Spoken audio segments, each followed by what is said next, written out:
बुलंदशहर से इस वक्त एक बड़ी खबर सामने आ रही है। हारी सीटों पर जीत के लिए सपा का मिशन 27 का फार्मूला तैयार। पीडीए पंचायत बनाएगी अखिलेश को सरताज। सपा ने यूपी की हारी हुई 108 विधानसभा सीटों पर पर्यवेक्षक किए तैनात। पर्यवेक्षक सपा आला कमान को सौंपेंगे विधानसभा वार समीक्षा रिपोर्ट। पूर्व विधायक, पूर्व मंत्री, पूर्व सांसद और पूर्व एमएलसी को बनाया गया पर्यवेक्षक का। बुलंदशहर से इकराम खान की खास रिपोर्ट। बुलंदशहर समेत उत्तर प्रदेश की 8 विधानसभाओं में पर्यवेक्षक तैनात किए गए हैं।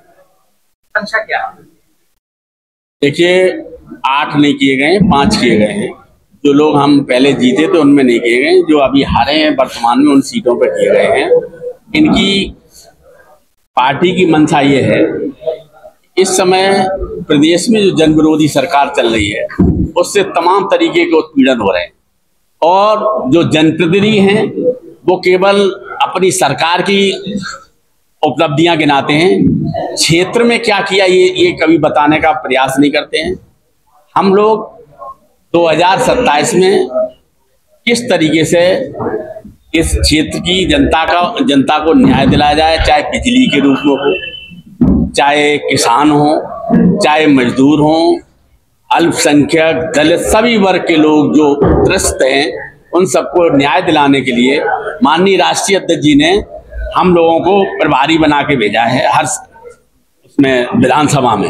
और हमारा काम यह है कि आप उस क्षेत्र में पता करिए क्या समस्याएं हैं और जो हमारा संगठन है वो किस तरीके से काम कर रहा है। हम अपने संगठन को चुस्त दुरुस्त बनाकर जो आम आदमी उससे जोड़ने के लिए जो लोग दुखी हैं, प्रभावित हैं, उनकी मदद करने के साथ साथ जो भी खामियां हैं सरकार की उनको जनता के बीच में ले जाकर एक रणनीति तैयार कर रहे हैं कि संगठन को मजबूत करके किस तरीके से इस सरकार से निजात पा सके।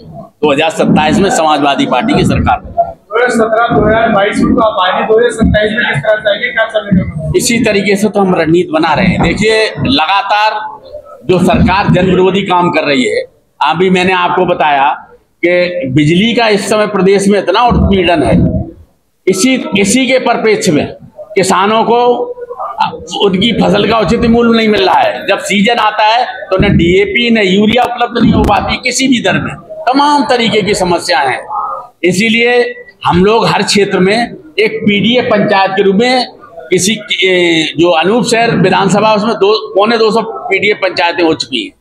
जो खुर्जा है उसमें 25-30 पीडीए पंचायतें हो चुकी हैं।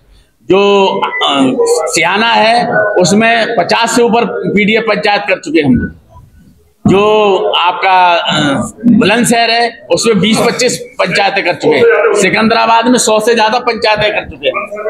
इसलिए ये जागरूकता लाने के लिए लोगों कि आप देखिए किस तरीके से लोगों का उत्पीड़न हो रहा है, उन्हें सरकार की किसी योजना का सही लाभ नहीं मिल पा रहा है।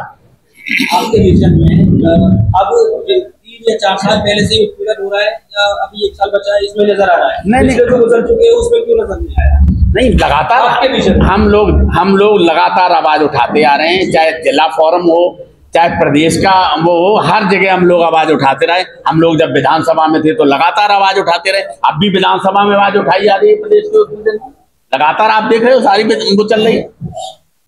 हम लोग वक्त पर जो संबंधित लोग उनसे ही मिलने का काम करते हैं कि आपकी सरकार में जो उत्पीड़न हो रहा है। 27 का चुनाव पीडीए केंद्र बिंदु में रहेगा क्या? बिल्कुल रहेगा। पीडीए नैया पार लगाएगा? पीडीए नैया पार लगाएगा, बिल्कुल लगाएगा।